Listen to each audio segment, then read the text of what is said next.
sensation de satiété complète, qui sont tous les autres systèmes qui interviennent ici. Là où les choses deviennent, mais ça je le livre à votre réflexion et je ne vous donnerai pas la solution aujourd'hui, là où les choses deviennent encore un peu plus complexes, c'est que on observe bien, en tout cas pour les gens qui ont été habitués à une alimentation de type occidental, qu'on peut avoir une sensation de réplétion ou de satiété pour les aliments salés et conserver en fin de repas, et certaines d'entre vous le savent très bien, puisqu'elles hochent la tête, une sensation d'appétence pour des aliments sucrés. Donc il y a en plus de ça une subtilité de contrôle du type d'aliment que l'on est capable d'ingérer.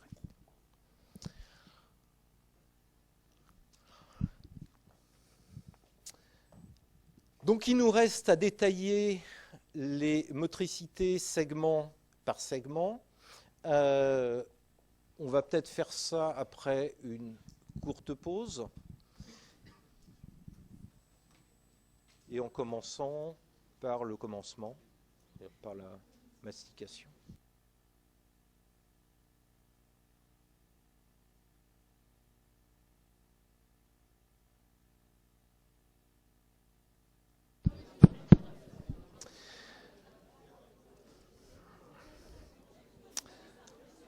Bon, alors la première étape, en fait la première étape, c'est pas la déglutition.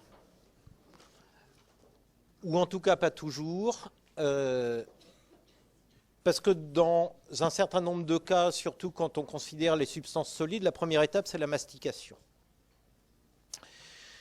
Donc la mastication, on n'en parle pas ici, parce que c'est quelque chose qui est relativement simple, en tout cas en apparence. Neurologiquement, c'est assez complexe et c'est très bien organisé. L'intérêt de la mastication, c'est évidemment de commencer la transformation mécanique des aliments. Et puis au-delà de ça, il y a un deuxième intérêt à la mastication, c'est que ça va humecter la bouchée qu'on est en train de travailler avec de la salive. Donc ça va la rendre plus humide et plus facile pour traverser l'œsophage. Et surtout, et aussi, ça va commencer la digestion. Puisque dans la salive, il y a une enzyme qu'on appelle la ptyaline et qui en réalité est de l'amylase. Et comme on le verra quand on parlera du pancréas, l'amylase est une enzyme glycolytique, donc qui est capable de commencer la digestion de l'amidon. Donc une fois qu'on a suffisamment mastiqué, même si on n'y pense pas, il va falloir songer à déglutir. Alors là non plus, en général, on ne songe pas à déglutir. On peut décider de déglutir. Mais même quand on décide de déglutir, il n'y a que la première fraction de la déglutition qui est sous le contrôle de la volonté. Tout le reste après n'est plus sous le contrôle de la volonté, et heureusement, parce qu'il y a tellement de choses à organiser pour déglutir proprement, que s'il fallait penser à ce qu'on est en train d'organiser, on se planterait à tous les coups. Et la plupart du temps, on déglutit sans y penser. Alors déglutir, ça veut dire quoi? Ça veut dire propulser dans le pharynx ce qui était dans la cavité buccale. Au moment où on déglutit, la langue vient s'appuyer sur le palais dur et se contracte pour aller propulser vers l'arrière le bol alimentaire. Quand le bol alimentaire vient toucher la paroi postérieure du pharynx ici, le réflexe de déglutition, et à partir de ce moment-là, vous ne contrôlez plus rien, le réflexe de déglutition se met en place. Et ce réflexe de déglutition, il est réellement compliqué. Parce qu'il faut en même temps arrêter de respirer. Continuer de respirer quand on déglutit, c'est aussi une mauvaise idée. Tous ceux qui ont essayé de le faire l'ont regretté dans la seconde qui suivait, parce qu'avoir les narines pleines de ce qu'on était en train de déglutir, c'est toujours très désagréable. Et il faut surtout organiser l'activité motrice de ces muscles-là pour que le bol alimentaire prenne le chemin de l'œsophage et pas le chemin de la trachée. Donc, l'interruption de la ventilation, elle a un double intérêt. Elle permet de fermer ici les fosses nasales supérieures et de les isoler de la cavité bucco-pharyngée, et elle permet d'abaisser ici l'épiglotte qui va venir obturer l'extrémité supérieure du larynx. Et le muscle qui constitue la paroi de l'œsophage ici, qu'on appelle improprement le sphincter supérieur de l'œsophage, parce que anatomiquement ce n'est pas réellement un sphincter, est quelque chose qui normalement est fermé. En dehors de la déglutition, l'orifice supérieur de l'œsophage est fermé. Ça évite de faire rentrer de l'air en permanence dans l'estomac. Et évidemment, à ce moment-là, l'orifice supérieur de l'œsophage doit s'ouvrir. Donc, l'organisation musculaire de cette région-là, elle est réellement importante. Et quand le bol alimentaire pénètre dans l'extrémité supérieure de l'œsophage, à ce moment-là, le péristaltisme œsophagien se met en route. C'est-à-dire que cette organisation de contraction dans l'axe de l'œsophage qui va propulser le bol alimentaire le long de l'œsophage se met en place. C'est à ce moment-là que les ondes de contraction vont apparaître. Donc tout ça se produit normalement en très peu de temps. La phase pharyngée de la déglutition, c'est moins d'une seconde. Ça fait intervenir la coopération d'à peu près 5 paires de nerfs crâniens de manière séquentielle et organisée pour que ça se passe bien. C'est pour ça que certains accidents vasculaires du tronc cérébral ont comme séquelle la perte de la déglutition organisée. Et la perte de la déglutition organisée est réellement un handicap pour les gens qui en sont affligés parce qu'il n'y a plus d'alimentation orale possible dans ce cas-là.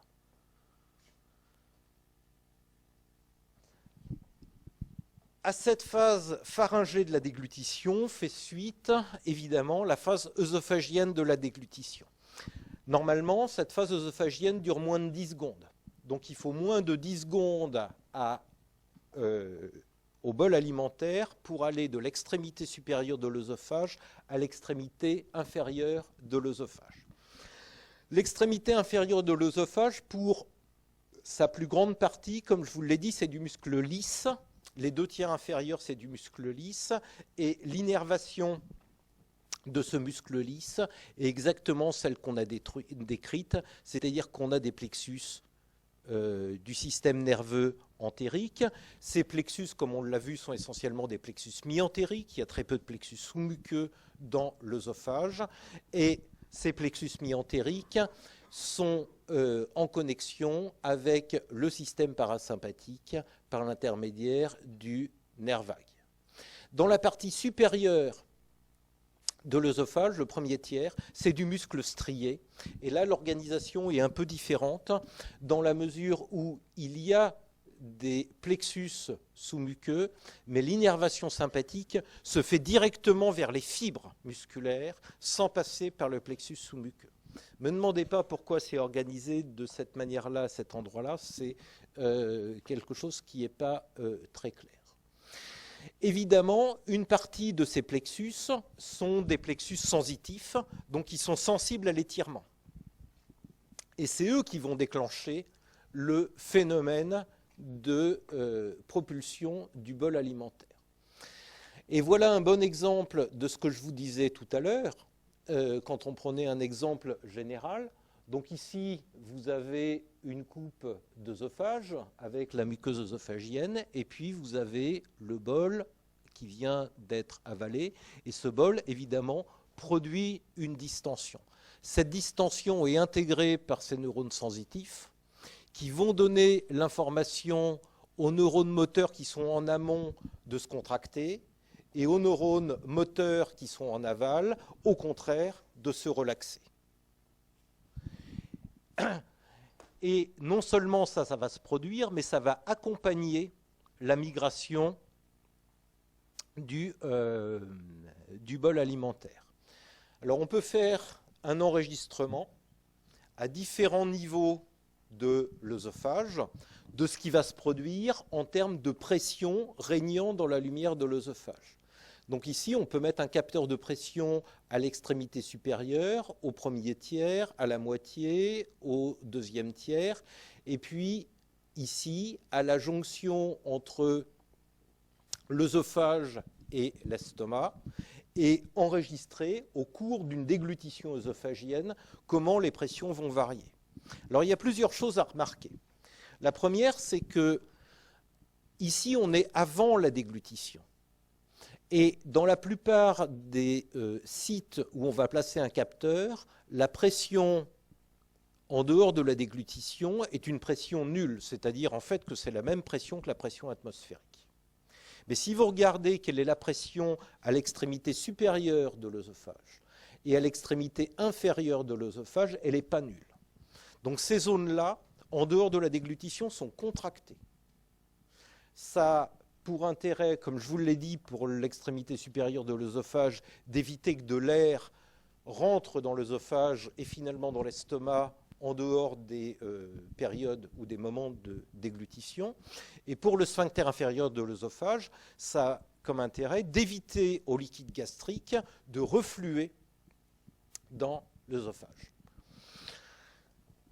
Au moment où on déglutit, vous voyez ici la relaxation, puisque la pression devient nulle, des muscles qui constituent l'orifice supérieur de l'œsophage, et puis tout de suite après, ça se referme, et la pression reste élevée, autrement dit, ça reste fermé jusqu'à la déglutition de la bouchée suivante. Et partout en dessous, on voit apparaître de manière migrante une onde de contraction qui survient d'autant plus tardivement qu'on se situe plus loin ou plus bas dans l'œsophage, et c'est cette onde péristaltique qui est déclenchée par l'arrivée du bol alimentaire à l'extrémité supérieure de l'œsophage, la distension, et qui organise l'activité motrice migratrice le long de l'œsophage. Et puis arrivé à l'extrémité inférieure, qui elle aussi est normalement fermée avec une pression positive en dehors de la déglutition.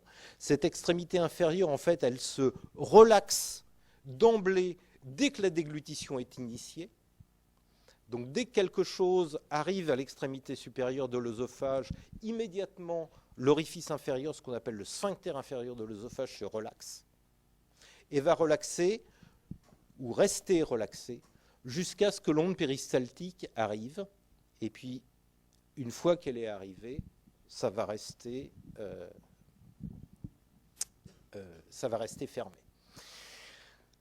Donc normalement, une onde péristaltique, ça accompagne la migration du bol alimentaire, et une onde péristaltique suffit à emmener un bol alimentaire de la cavité buccale vers l'estomac.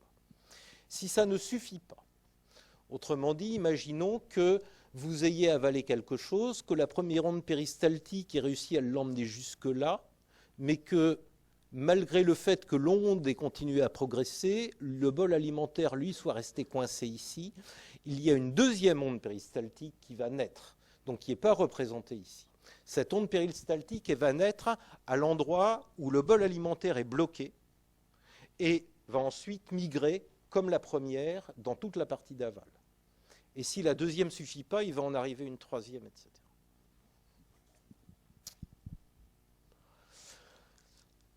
Alors le sphincter inférieur de l'œsophage, comme je vous ai dit, c'est une structure qui est normalement fermée, contractée.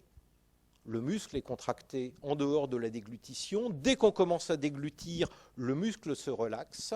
Il va se relaxer parce qu'il a une double innervation parasympathique, par des fibres activatrices qui utilisent l'acétylcholine et des fibres inhibitrices qui utilisent le NO et le VIP. Et ce qui se produit quand on active ou quand on initie une déglutition, c'est que les fibres activatrices cholinergiques voient leur activité diminuer Et les fibres inhibitrices, au contraire, voient leur activité